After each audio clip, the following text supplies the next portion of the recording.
Everyone, আজ next day morning. সকালবেলা ঘুম থেকে উঠে ফ্রেশ হয়ে একটু খই খেয়ে নিয়েছিলাম, তারপরে আমি শুয়েছিলাম। আজ কেন জানি না সকাল থেকে শরীরটা বেশ খারাপ লাগছিল, তাই বেশিরভাগ সময়টা শুয়েই কাটাচ্ছিলাম।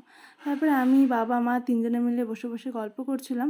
আর তারপরে সকালে ব্রেকফাস্ট করার জন্য মা আমাকে চিড়ে জল দিয়ে ভিজিয়ে দিয়েছিল, সেটাই খেয়ে নিয়েছিলাম। আর এই রাস্তাতে যাওয়ার পথে বাইরে ছোট বড় অনেক পাহাড় দেখা যায়। এখন আমি ট্রেনের জানলা দিয়ে সেই ছোট বড় পাহাড়গুলো দেখতে দেখতেই যাচ্ছিলাম। আমরা ট্রেনে করে কোথায় যাচ্ছি সেটাই তোমাদের বলা হয়নি। আমরা যাচ্ছি হায়দ্রাবাদে। এখন আমরা আছি ইস্ট ওয়েস্ট এক্সপ্রেসে। শালিমার থেকে উঠেছি, নামবো সেকেন্দ্রাবাদ জাংশনে। আর এখন ট্রেনটা বিজয়বাড়াতে এসে দাঁড়িয়েছে, তাই আমি আর বাবা একটু স্টেশনে নেমেছিলাম, দিয়ে আবারও ট্রেনে উঠে পড়ি। আর এখন আমরা দুপুরে লাঞ্চটা সেরে নিয়েছিলাম। তারপরে বুনু ভিডিও কল করেছিল, তাই বুনুর সাথে ভিডিও কলে কথা বলছিলাম, আর সাথে ছিল বুকানো। তারপরে আমাদের ট্রেন ঠিক 1 ঘন্টা লেটে, মানে বিকেল 5টার সময় ঢুকে পড়ে সেকেন্দ্রাবাদ জাংশনে। ট্রেন থেকে নেমে পড়লাম আর এখন যাচ্ছি স্টেশনের বাইরে। আজকের ভিডিওটা এখানেই শেষ করলাম।